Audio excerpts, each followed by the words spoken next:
The Talksport Fan Network. The ultimate on-demand destination for the UK's best fan-led football podcasts. Want authentic supporter insight on all things Bournemouth? Follow Up the Cherries in all departments on the Talksport Fan Network. Club-dedicated content created by the fans, for the fans. Search Talksport Fan Network.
Welcome back to Cherry Picking, everybody, and of course I am back. I'm finally back, but of course it wouldn't be cherry picking without the main man next to me, Mr. Matthew Harrison. How you doing, Matt? Yeah, all good, Craig. Obviously you're back from your travels then, so I'm sure you're gonna fill us in a little bit on what's been going on. Yep, definitely. But before we do that, I want to just say a big thank you to yourself. And of course, your fantastic shows that you did with Malcolm Chiverton, Paul from Oz, and also Johnny Blair as well. Absolutely fantastic whilst I was away. So anybody who hasn't watched them, please do go and watch them because you did an absolutely sterling job. And yeah, full credit to you. And thank you so much for carrying on the mantle. Right, no problem. Yeah, thoroughly enjoyed it. It was great to do the shows with Malcolm and Paul from Oz because obviously they do comment quite a bit on here. And and Johnny, as always, it's always a great research with Johnny doing those international ones that we're doing at the minute, which we've got a couple more coming up over the summer, which is going to be Scotland and Republic of Ireland. So we're currently working on that as we speak. We're doing the research into them already. Johnny's found about 42 players that have either played for Scotland or have Scotland connections from all the way down. I think there might be one or two names that's pre-World War One, actually, which is quite interesting. Well done, Johnny. So yeah, Johnny's excellent at doing the research, and then obviously I just kind of group it a little bit together. And so like I say, we've got two of those coming up in the summer, and Malcolm and Paul will both be joining us again in the near future. So yeah, all good. Fantastic, and yeah, great stuff whilst I was away as well. Of course, as everybody will know, and there is one Cherry Abroad is back. I did promise the Amsterdam one. I will get that out at some point, but I think the stuff that I've done recently probably does kind of take, the highest mantle at the moment. So of course I went to Abu Dhabi and then Singapore. So 3/4 of the way around the world, only 4 hours from Australia, or Perth anyway. So yeah, some great adventures. And you'll see videos coming up on here. I went for a drive round Yas Marina, of course, the F1 track. You've seen the video beforehand on a Cherry Abroad. I didn't crash. Of course, I did let a proper racing driver drive the car, but you'll see all that as well. We also saw some culture at the Sheikh Zayed Mosque, Grand Mosque, I should say. So went suited and booted to that as well, out of respect. But that was a great day, really, really interesting, really, really hospitable as well. There, so massive thanks to everyone there who works there, and also the people that were visiting as well. They were brilliant. And then off to Singapore I went, so on the work conference, but we did get to see some Singapore as well, mostly on the last day. So Gardens by the Bay. If anybody knows anything about that, it's very, very interesting where you go into the treetops, unless you're in the middle of a lightning storm, because that is something that Singapore is quite well known for. And we managed to find the Merlion as well. And the Merlion is kind of, I did think, years ago when I was up in Nottingham at university, and a bit of a funny story this, me and my mate Tommy got very, very drunk in town, and we decided to climb on the back of the Nottingham Lion. I did consider doing this to the Merlion, but I thought, firstly, it's really disrespectful, but secondly, it is kind of the national, and do you know what? It's a marvelous sculpture. It really, really is impressive. But yeah, I chose not to jump on the back of it, like I did the Nottingham Lion. Probably a wise choice on that one, because you probably were there. Well, you probably still would have been there. Yes, yeah, I probably would be. Yeah, so, but the Merlion is absolutely amazing, and it kind of cannons out water. What I'll do is I'll put a picture on the screen for you now. If you're wondering what the hell I'm going on about, it's that thing that's on the screen at this moment in time. So there we go. But let's get back into the football. You've heard about me waffling on for 5 minutes about travels and things like that. Let's talk about AFC Bournemouth. And let's start with our guess the cherry. No, it's not quite. It's not. I guess the cherry this week. It's something slightly different. It's guess who's hiding behind the Easter Bunny mask. So there's 3 members there of the current squad. And can you guess who is hiding behind those masks? So a little bit similar to what we did at Christmas, with the Santa hat and the Santa beard. But obviously, as it's Good Friday this week and Easter weekend, we thought we'd do something a little different. So who's hiding behind the Easter Bunny mask? Any ideas there, Craig, without giving it away? Yeah, I think I've got them, but I'm not gonna reveal anything. But as you can probably tell, they're 3 members of the current squad by the shirts. So yeah, answers on the postcard. Oh, And whoa, Gremlins. Gremlins, or there's no, the Merlion's lucky. There's, Well, I tell you what, let's talk about something a little bit more serious. And of course, this news of Eddie Howe being in hospital. Unfortunately, last week he was ill all week, and then admitted himself to hospital, where from news reports he's been battling pneumonia, which I can talk from experience, albeit probably not on the scale that Eddie's going through at this moment in time. It's not particularly very nice. But yeah, we wish him all the very, very, very best. Of course, a legend at this football club, but by the by, this horrible thing for him to have to go through, especially so hopefully, fingers crossed, he'll make a full recovery. I only found out about it on the way home from Heathrow Airport the other day. But yes, it was a bit of a shock. It would come out on Saturday, didn't it? He went in on Friday, if I'm correct in thinking. Yeah, Friday.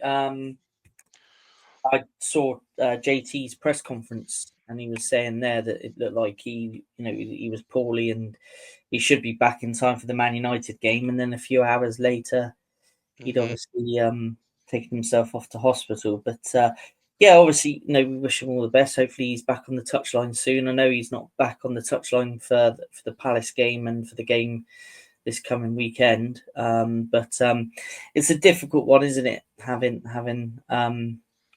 pneumonia. It's it's one of those ones that's you don't. I don't think you can really give a real time scale on how long you could possibly be unwell with it. So, but let's hope he gets fighting fit and gets back on that touchline where he belongs. But fair play to the players in Newcastle and Eddie's backroom team, they're obviously keeping things to his standard and what he wants. And obviously with JT and him working together for 17 years, they're going to know each other inside out. So JT's obviously holding the fort and, is doing a very good job there. And, let's just hope he's back on the touchline soon.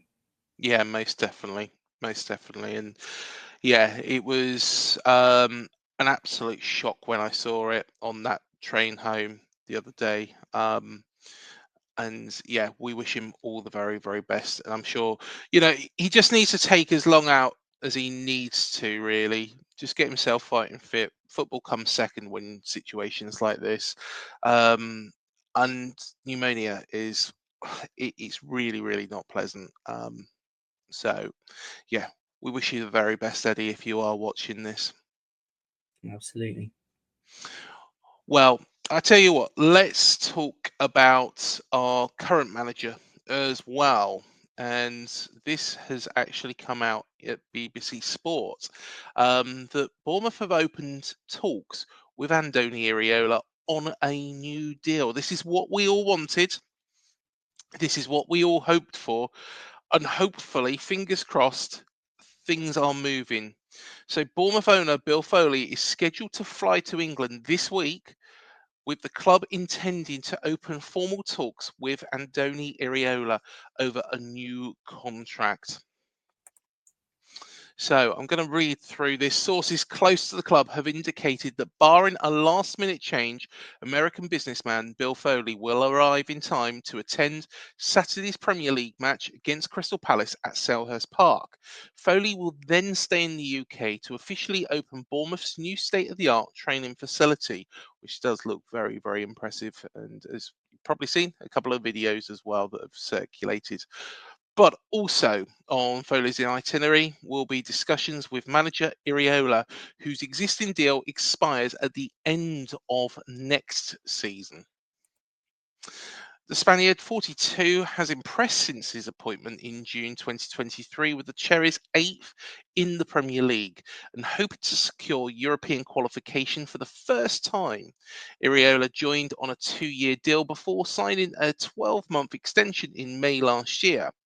Cherries sources have indicated there is confidence at the Vitality Stadium that Iraola is fully open to staying at the club despite interest from Tottenham Hotspur. Spurs head coach Ange Postecoglou is under huge pressure following a poor season in charge of the North London club.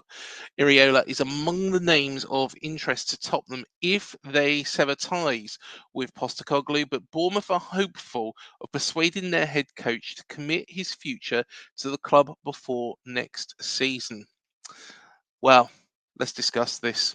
And I think that this is a necessity more than something that is desirable. Yes, he's got another year left on his contract.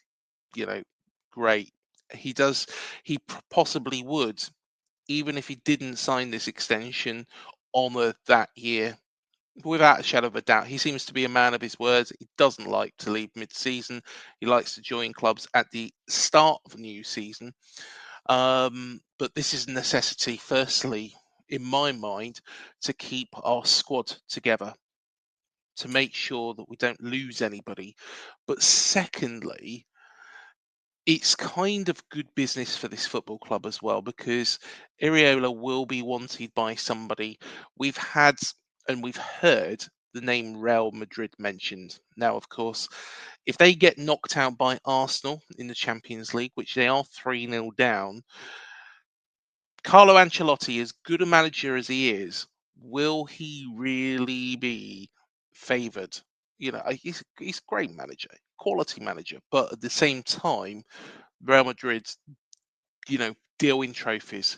So this is a big, big, big move by Bill Foley. Probably a little bit too late, in my honest opinion. But it's better late than never. And we have to do something. We have to tie Andoni Iraola down to what I would say is a bumper new deal. Firstly, if he wants to go, then more compensation for ourselves. Secondly, it will keep players at this football club who already trust this man and believe and buy into his ideology. Yeah, no, I agree. I mean, obviously, in terms of the job he's done here, and it's been fantastic. It's been great for us all to watch, like we've said all season. In terms of the actual, club itself, yeah, I agree. Especially if we are unfortunate and don't qualify for Europe, I think Andoni being here longer than the end of next season will obviously probably, I think, help with some of the player situation. I don't think it will help all of it. I think some of it's destined to happen, unfortunately. But yeah, I think it would definitely help with keeping, part of the squad together. No, not only that, it will also be attractive to attract new players in as well, because they've seen what Bournemouth managed to achieve over the last 2 seasons. And it's put yourself in a footballer's position. It's quite an exciting project, isn't it? It's an exciting team to play in. Yeah. You're playing with players that Andoni has really brought on as well. Who's developed and got the best out of them. So if you're a pro that's sort of, say 2021, what a club to come to. To progress your own career as well. So, yeah, very important on that front. And of course, from the business side of it, and Bill is a businessman, you've got to look at it from the business side. You don't want Andoni walking out the door, who is, your prize asset. He is the man that really is the centre of the 5-year vision of getting European football. So you don't want him just to walk away for nothing. So, yeah, like you say, there will be a club at some point that may want, his services. And obviously you've named, one of the clubs there in the likes of Real Madrid. But obviously there's loads of clubs that's going to be monitoring this guy. So, yeah, if we are going to unfortunately lose him at some point, we want to obviously command a fee for that. But, yeah, possibly a little bit, like you say, possibly a little bit too late maybe on the club's behalf. But, it's...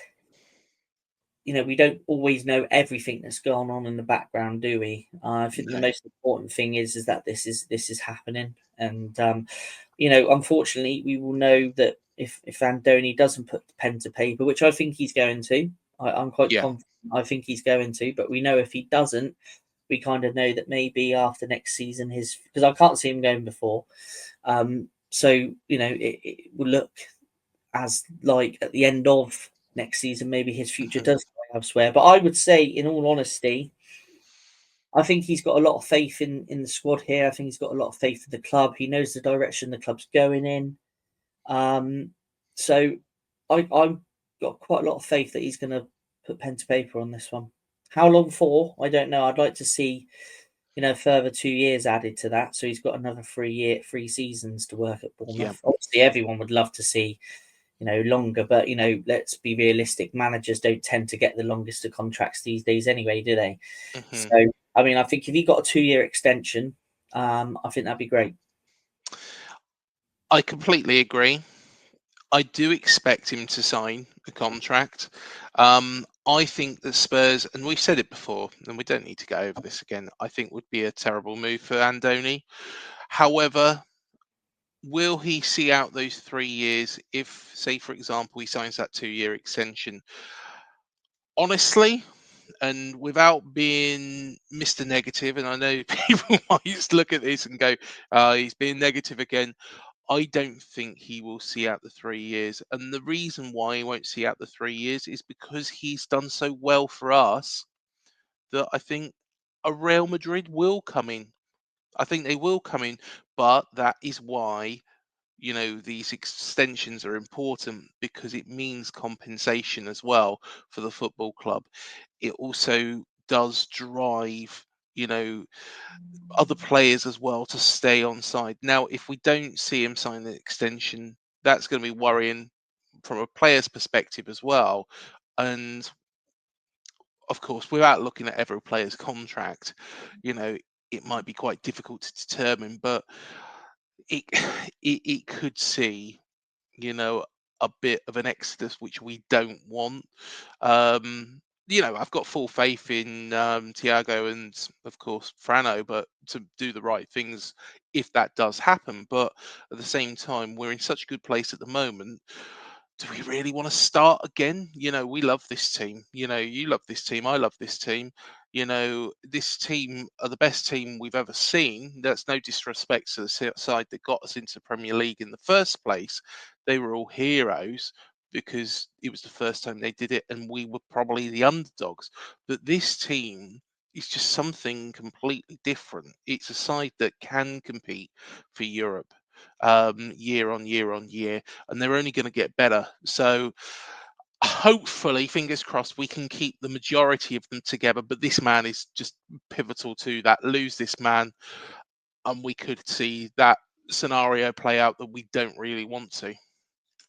Yeah, no, quite possibly, but yeah, I like to say I'm quite confident he's gonna sign, and yeah, hopefully, like I say, we'll be seeing a lot more of his football for many years to come because Definitely. like you say, I know it's been exciting to watch. I mean, I know recently, we've kind of the intensity's kind of been down. We haven't been hitting firing all cylinders recently, but we have had the injuries. It has been a long season. We do play real high intensity, but that kind of leads us on probably to the Fulham game because first half we definitely saw some of that back, especially within the first minute. Definitely. Yeah, definitely.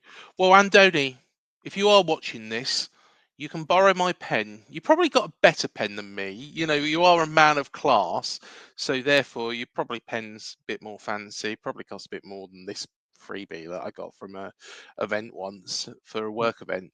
But at the same time, if you do want to borrow it to sign that contract, just give us a call, and by all means, you can borrow it. No, you don't need to borrow it. Just have it. Just have it. Sign the deal, and we'll stick it in the club shop. In the frame.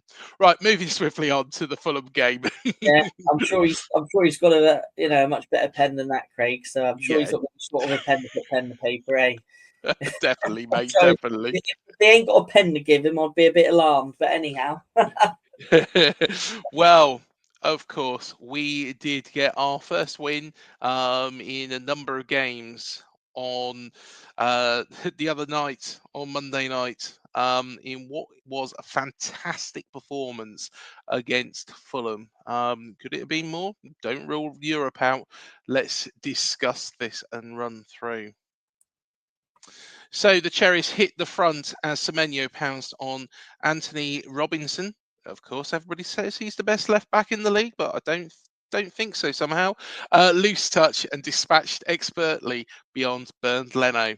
Semenyo is the scorer of Bournemouth's third earliest goal in Premier League history after Philip Billing against Arsenal in March 2023, 9 seconds, and Matt Ritchie against Tottenham Hotspur in October 2015, 49 seconds. Bournemouth should have doubled their lead in the 17th minute. Alex Scott neatly cushioned Milos Kerkez's deep ball across the 6-yard box, but Evan Nilsson could only rattle the woodwork. A fantastic attempt, of course, hit the underside of the crossbar. So unlucky. The hosts have hit the woodwork more times than any other Premier League side this season, with Evan Nilsson the 10th different player to do so for Bournemouth. Fulham looked to respond before half-time with Rodrigo Muniz and Ryan Sessegnon both heading straight at Kepa Arrizabalaga, though Leno had to be alert to Scott's low drive at the other end. Leno came to the visitors' rescue again 10 minutes into the second half, keeping out Adam's volley from Dango Ouattara cross, whilst Kepa pushed away an Alex Iwobi attempt. However, the Bournemouth goalkeeper was not really tested otherwise, and despite Evan Nilsson seeing a penalty appeal waved away late on, Andoni Iraola's team held firm to bring a welcome end to their winless streak. So let's discuss. Is our season back on track. Well, I'll tell you what. Let's discuss quickly the key points. Penalty or not penalty? For me, I would say penalty. Mm-hmm. But then again, it's one of those, isn't it? You've seen them given and you've seen them not. It's when you look at what both managers said after, they both disagreed with each other as well in their individual press conferences. Andoni was, dead set it was a penalty, whereas Fulham's boss, I always forget his name. What's his name? Marco Silva. Marco Silva. Yeah, Marco Silva. I think he's a great manager, actually. I will say he is. The manager, Marco Silva. But yeah, no, Marco Silva was, absolutely no way. And he also felt that, Marcus Senesi should have been sent off. But, you don't always get the rub of the green, do you? And, in terms of the Senesi situation, I had to wait to see it back. Yeah. He was I think he has got a point. I think it would have been very, very harsh. But I think he does have a point, because when you do go in for a challenge and your studs are showing, it could be seen as dangerous play. Was it meant in that way? Not in a million years was it meant in that way. Marcos was intending to win the ball, kind of missed the ball, and then got the man. Okay, okay. Let's put it this way then. Let's look at it this way. Did you see the Liverpool Everton derby recently? Mm-hmm. Did you see the challenge put in there? Yeah, that was worse. Was it as reckless as that? I don't. No think way. No way. Whereas that was an absolutely clear red card, Mm. and they didn't even take a look at it, did they? No. Oh yeah, okay. I can see where you're coming from. Some people would interpret it as dangerous play, but I'm playing devil's advocate here. No, you're spot on. You're spot on with that. I mean, some would say, he should have probably gone. I mean, let's put it this way: if it had been the other way around, and it'd been on our player in the opposition's box, Oh, of course, we'd be shouting that. Yeah. So you got to look at it from both angles, really. Yeah, but luckily he wasn't. It was just a yellow card. Let's talk very quickly as well about where that ball hit the underside of the crossbar. And I tell you what, it was a fantastic strike, but it would have been some goal if that had gone in. Would have been some goal. Yeah. I think very unlucky not to get it in there, wasn't he? Yeah. No, he's very unlucky, and I think if that goal would have gone in, I think that might have spurred us on to get a couple more.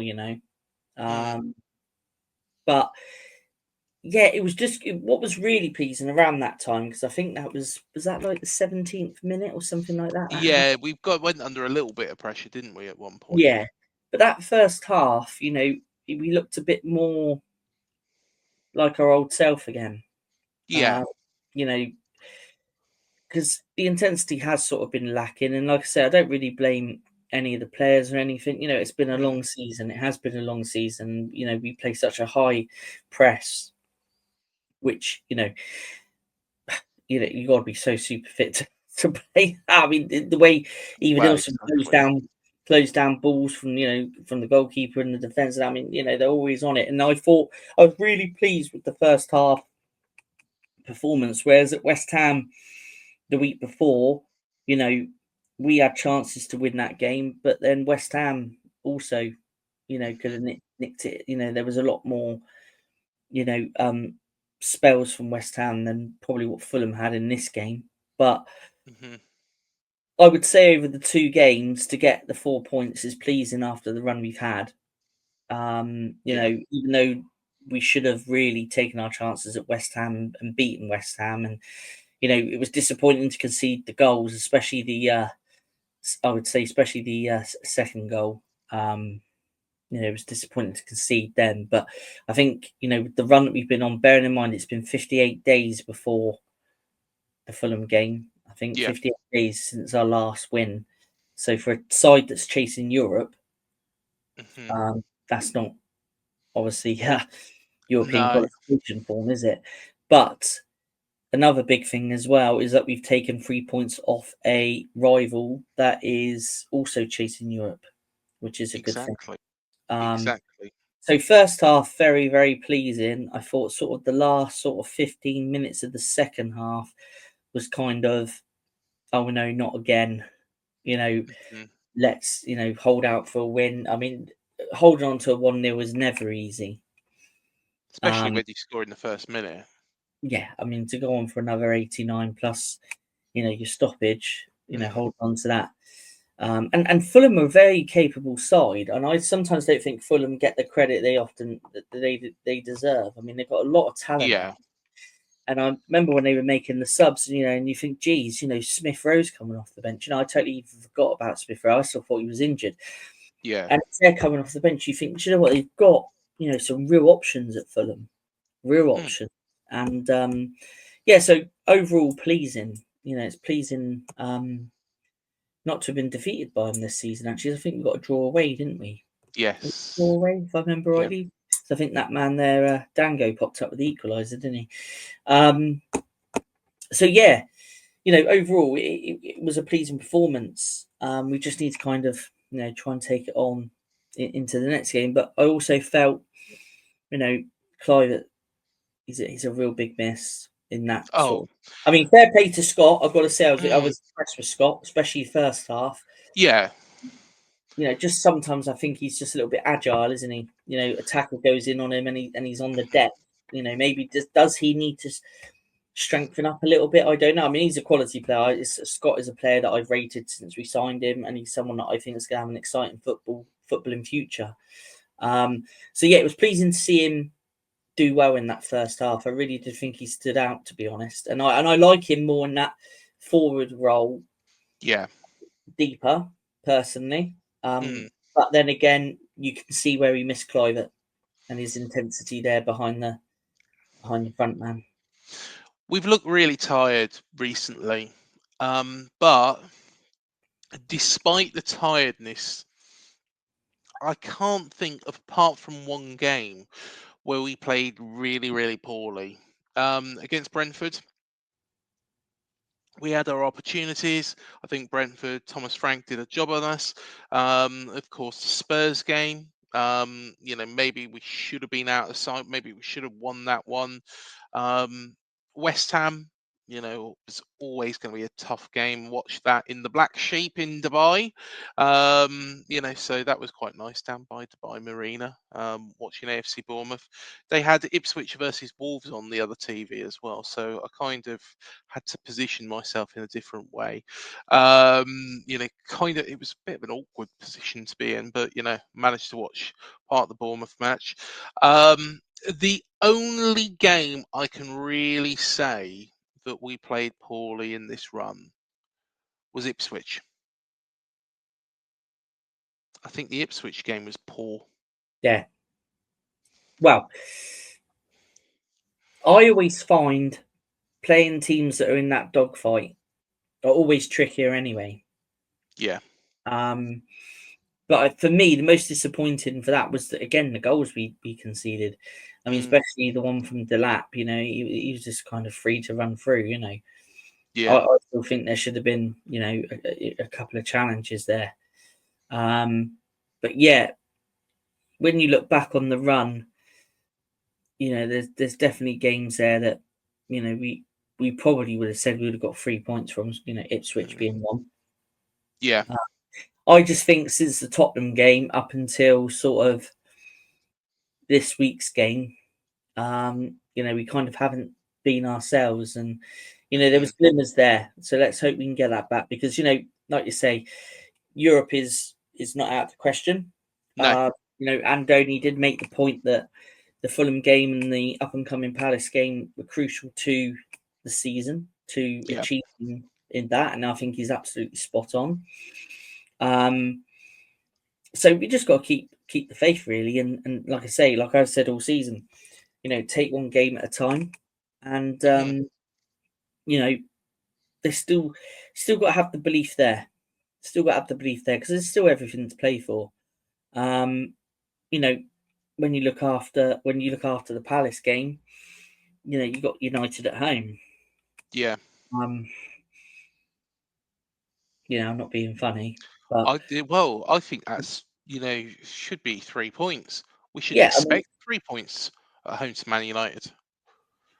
well, they're not the side to fear anymore, are they? United, unfortunately, well, not unfortunately, because I'm not really bothered.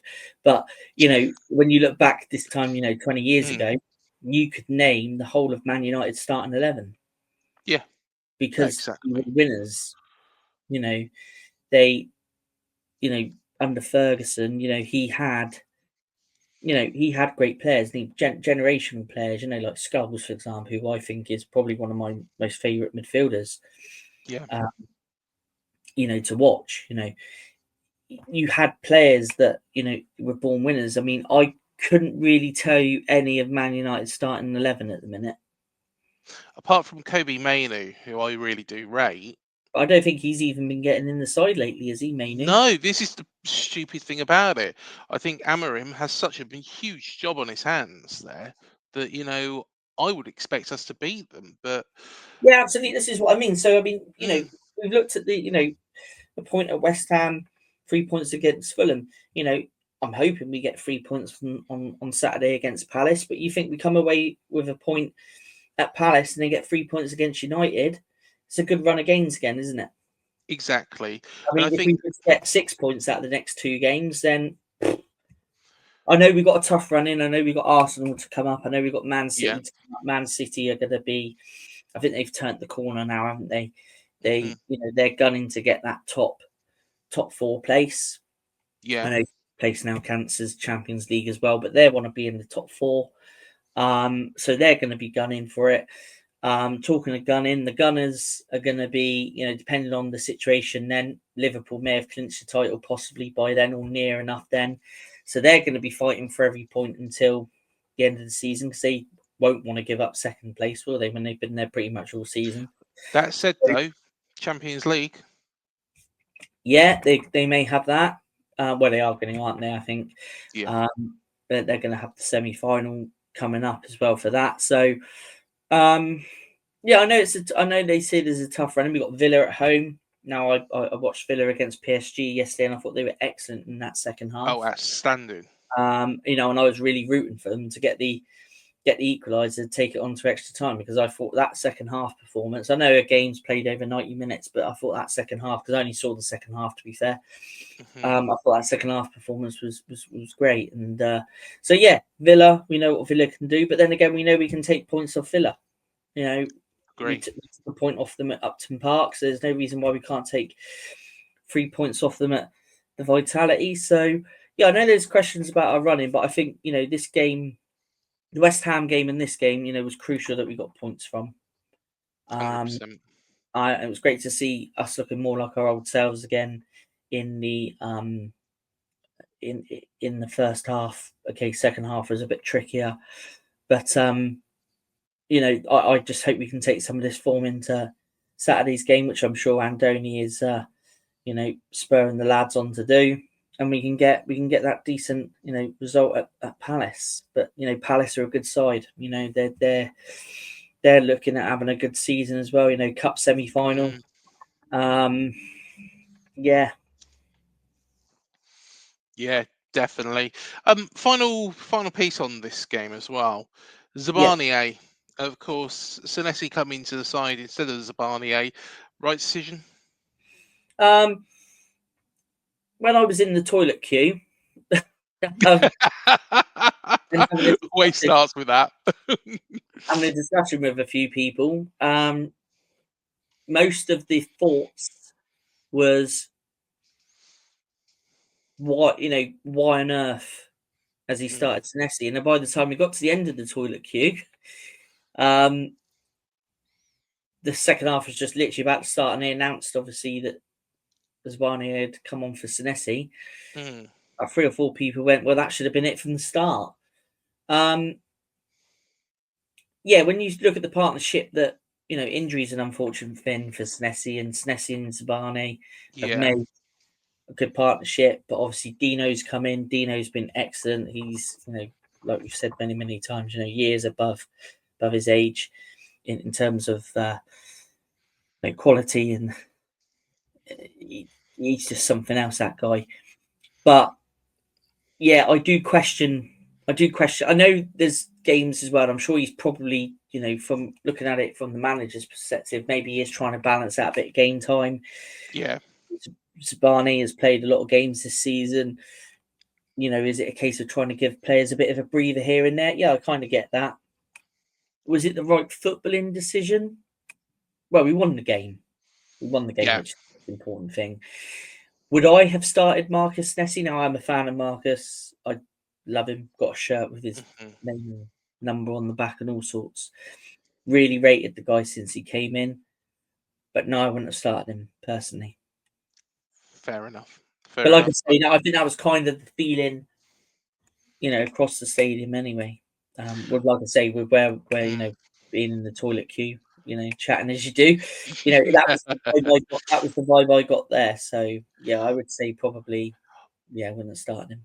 I do think Ilya's shown a little bit of fatigue recently, which I think might have been something that prompted Andoni to make that change. But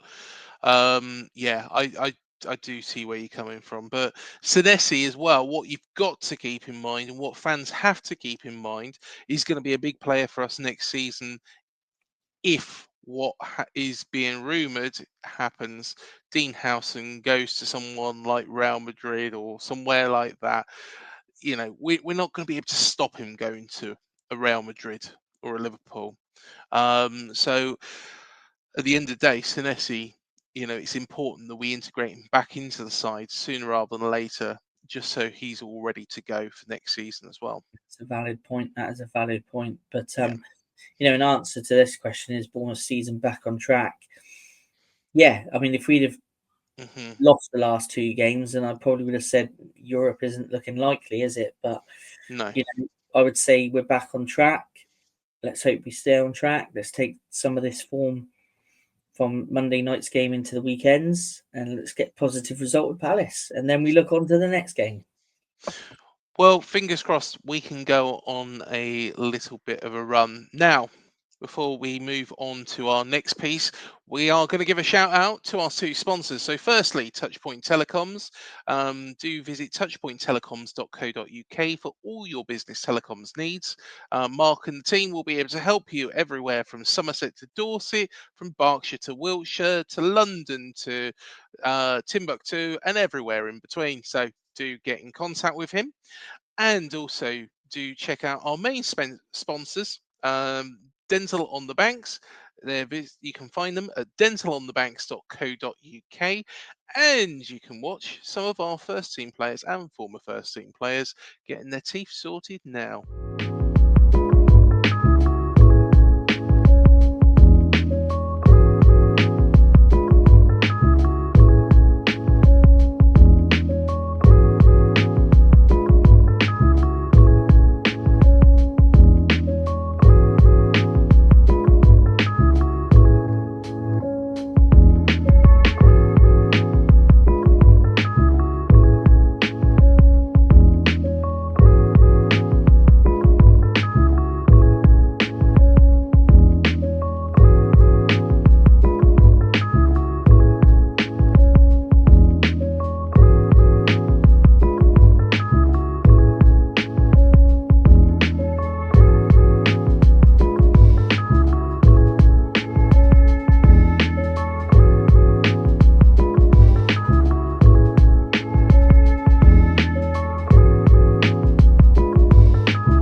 There we go. There we are. I'll tell you what, I don't know if I need my lashes done.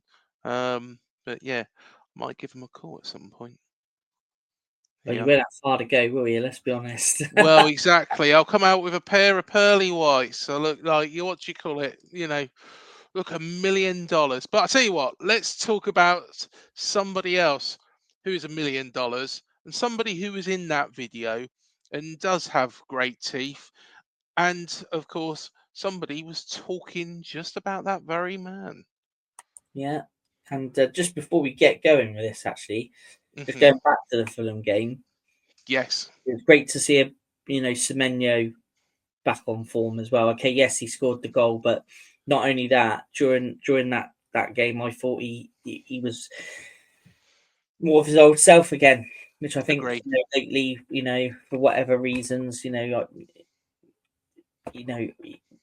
probably hasn't played as well as he would like to have done. But I just thought he was brilliant Mhm.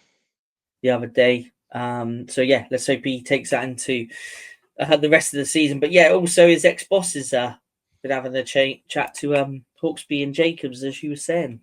Of course, we are the Talksport channel of choice for AFC Bournemouth, and it is a great opening line. I found future Premier League star at college. He was 2 stone overweight. Now he's a Liverpool and Chelsea target. Hopefully not that last bit, but hey, Anton might have been 2 stone overweight at that point, but I'll tell you what, he's a bloody legend now. Let's get stuck into this. So, few could have predicted the rise of Antoine Semenyo. The Bournemouth star has been one of the shining lights this season, having registered 8 goals and 4 assists in the Premier League. 3 of those goals have come against Manchester City, Manchester United, and Chelsea. It's a far cry from where Semenyo was less than a decade ago. As recently as 2017, the 25-year-old was a member of South Gloucestershire and Stroud College's football academy. But Semenyo, who had trials with Tottenham and Arsenal as a teenager, was plucked from relative obscurity by Championship side Bristol City. It was the chance Semenyo had longed for, yet there was one major issue. He was, in former Robins boss Lee Johnson's words, a couple of stone overweight. Talking on Talksport's Hawksby and Jacobs show, Johnson explained how quickly it became a club-wide effort to overhaul Semenyo's off-pitch lifestyle and whip him into shape. He didn't have the knowledge, did he? Johnson said. He didn't have the pedigree. He didn't really come through an academy. Like I say, he was playing at the college. Everybody at the club had to put a lot of effort in. But at the end of the day, the player has still got to buy into that and implement those changes. Semenyo was more than willing to adopt the wholesale changes to his diet, and it paid off as Johnson handed him his Robins debut in May 2018 against Sheffield United. The 25-year-old went on to make 125 appearances and netted 21 goals for Bristol City across all competitions before the Premier League and Bournemouth came calling in January 2023. The Cherries snapped him up for just 10.5 million, but now look poised to make a significant profit given Liverpool and Chelsea are linked with a swoop for Semenyo. Liverpool and Chelsea bugger off. Whilst Talksport understands Cristiano Ronaldo's Al Nassr are interested in the player too. You don't want to go to Saudi Arabia, Antoine. Honestly, trust me. Should have moved to an English giant. Evaluate. Evaluate. Few would be eventuate. I tell you what, that was a tongue twister, wasn't it? Few would be happier than Johnson. It's great to see, Johnson said, when you see young players that you've given debuts to go on and do really well, it's really rewarding. Johnson added, it goes to show that talent is everywhere and you can't be closed off to recognising that talent. Give them the right environment, develop them, and you've got a right chance. So there we go. That is Antoine Semenyo at Bournemouth. And yes, I tell you what, when I'll go back to what I originally thought when Antoine Semenyo come into the club. And everybody knows how much I love this man now. I spoke to, of course, Mark McAdam, and I was like, blows a bit hot and cold, doesn't he? Really, for Bristol City, he doesn't seem like the right sort of signing for AFC Bournemouth. How wrong was I? I've been wrong about things on multiple occasions. Dare we mention, some of the other gaffes that I've made on this very channel, but hey, it's a good job I'm not Bill Foley. But yeah, this man has done a fantastic job. He's found his consistency here as well under firstly Gary O'Neill and then Andoni Iraola, but more so under Andoni Iraola. And I think, he's full credit to himself. And he's shown what a great player he is. Yeah, no, I mean, similar to yourself, when he came in, I kind of didn't quite understand where his place in the team was going to be, to be honest. And I know that sounds absolutely daft. Because obviously he's grown on to be, one of our, favourites. Like you say, you've always, really bigged the player up, and rightly so. But I think from this piece, from what Gary Johnson's, Lee Johnson. Gary's his dad. Sorry, Gary's Lee. his dad. Gary's his dad. Gary was up the road a little while back. Is he still up the road? Is he at Yeovil still? No, I don't think so. No, but he's had a long association with Yeovil, and he has, hasn't he? I think he was Bristol City manager for a while. I think he was at Torquay. Yeah. Sorry, Lee. But no, I think from what he's saying there, really just showed the character of the player. When they've plucked him from, college, not gone, had the academy experience. So what academies are like these days. It's different to YTS of 30 years ago. They really work on you as a player, and your dietary and everything, whereas he didn't have that. So when he says he was a few stone overweight there, I mean, I don't think that's surprising, but it shows the character of the player, how he's adjusted and adapted himself and worked hard on himself to obviously develop to the player that he is now. So I think that is a real testament to the player. Yes, it's easy enough for us as fans to sit there and have our opinions on players and things like that. But, and I do think he's had a little bit of a little bit of down, been a bit down on form recently. But, from his performance, against Fulham, you can see that he's working. And even when he hasn't been on, he hasn't looked like he's been on form from a fan's point of view. You can never ever fault his effort. Yeah, his efforts are there, and that's you can't ask anything more really. But I just think that piece there from Lee Johnson's, it's very interesting that and I think his experience there at Bristol City is obviously has been the core of what's made him the player today. Yeah, 100%, 100%. And I think, Antoine is, it's just good, so good to see how he's grown, what he's done, his love for the game. I think Andoni, he is an Andoni player. Oh, look at that. Mate, honestly, I absolutely love the man. I love him. He's really, he really has come up. I think he's been fighting against a little bit of an injury recently as well, which I think shows even more, about him. And, he's gone up on everybody's estimations, the sides that are looking at him, hopefully they won't get him. Hopefully Lee Johnson won't see him play for Chelsea or Liverpool. But, it's a case that it shows how far he's come at this football club. And long may it continue, but for AFC Bournemouth. Antoine, don't leave us. Don't leave us, Anton. yeah. I mean, 12, he's had 12 goal involvements as well this season as well. So, he's a very important player for us. We don't want to see him go. We just want to see the best of him between now and the end of the season, and hope we can reach that goal at the end of the season. Yeah, definitely. Well, you sang that song. Please don't go away. I'll have to think. Yeah, I know the song, but you've just absolutely killed it for me. So I absolutely butchered it, didn't I? I do apologise. Whoever sang that song. probably done by a one-hit wonder. But if you are listening and you know who sung it, then please pop it in the comments. And if you can sing it better, then come on here and sing it better for Craig, because that was Yes. absolutely awful. Yeah.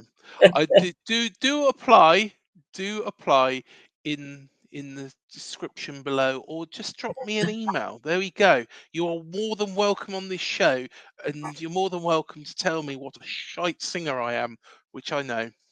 Okay, let's move on to the Hall of Fame, and we're keeping this one going for a little bit. But Matt, talk us through it.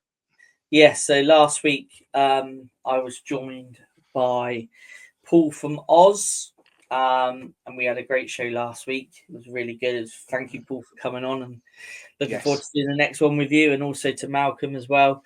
Thank you for coming on the week before, and looking forward to doing more shows with yourself as well. But yeah, we're going to keep this one open a little longer because there's been some mixed comments on our Facebook page, and I think there's 3 players that are pretty much neck and neck at the minute.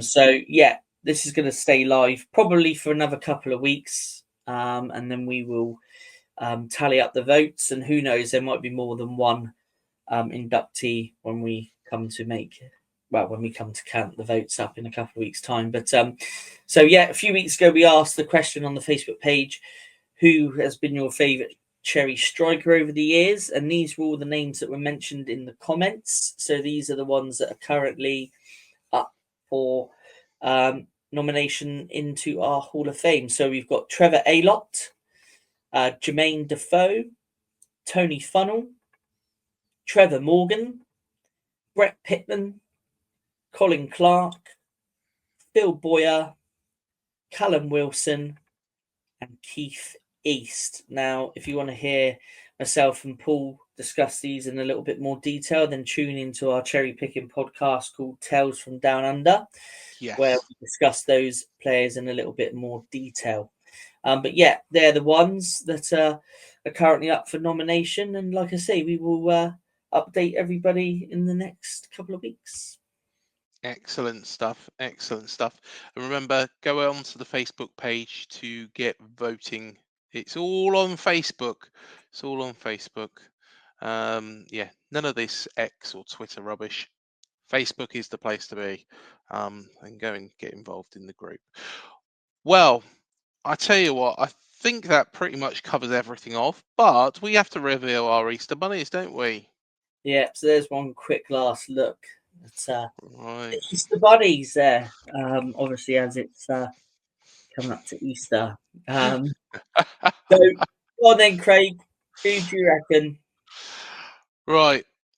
Alex Scott. Okay. I haven't looked at this. Will Dennis.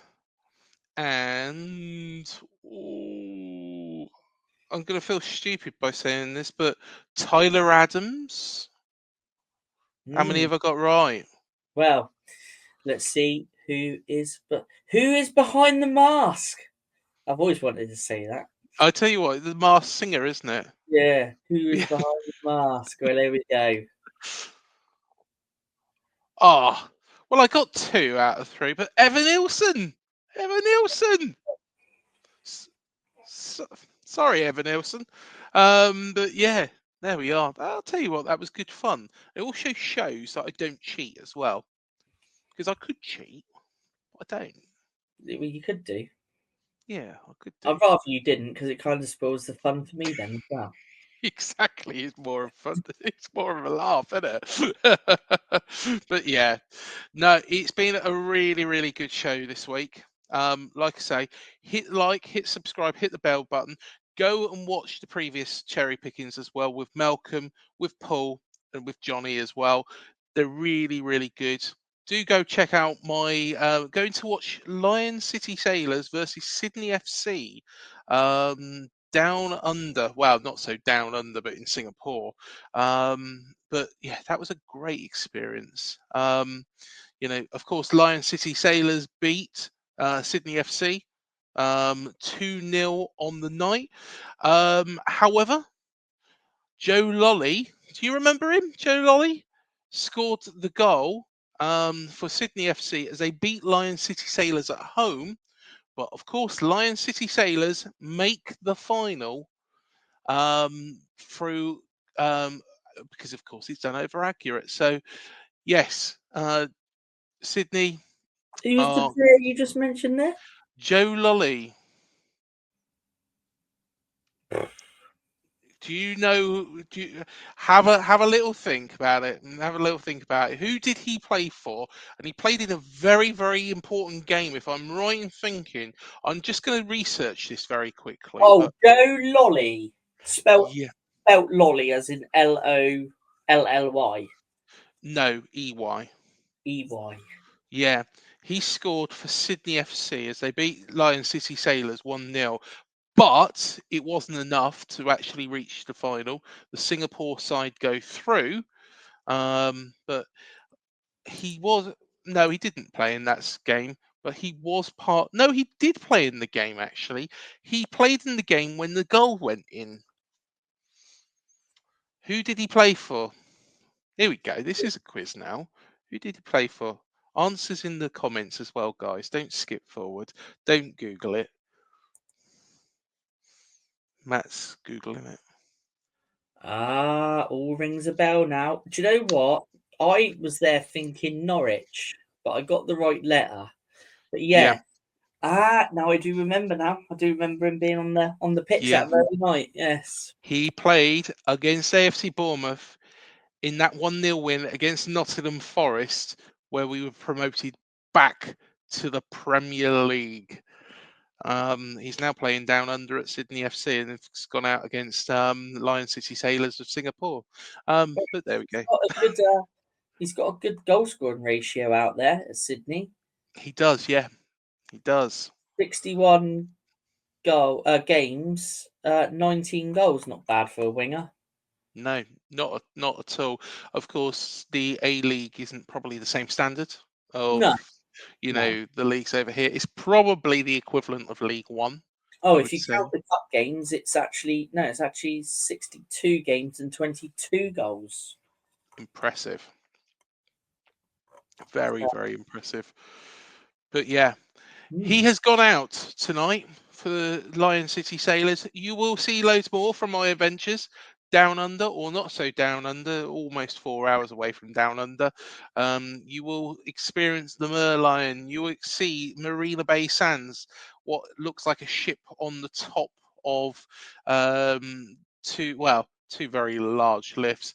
You will see Gardens by the Bay. You will see me shitting myself as somebody drives around at breakneck speed in an Aston Martin GT4, and you will also see one of the most impressive structures I've ever been in, the Sheikh Zayed Grand Mosque in Abu Dhabi as well. But you're also going to see a match preview as well for the Palace game, and they're going to see another cherry picking, aren't they? Yeah, definitely, of course. We've got a few more coming up before the end of the season. And then, like I say, we've got a couple of international specials with Johnny over the summer. And then, obviously, we'll be back in late July, as always. So, yeah, still a few more to go until the end of the season, though. Yeah, definitely. Let's not jump too far ahead. Let's enjoy the rest of this season. Let's get into Europe. Let's aim for the stars and see where it leads us up. Thank you from me. Thank you from Matt. We shall see you in the next one. Up the Cherries. Let's go beat Palace. And we'll see you next week. Thank you for joining us.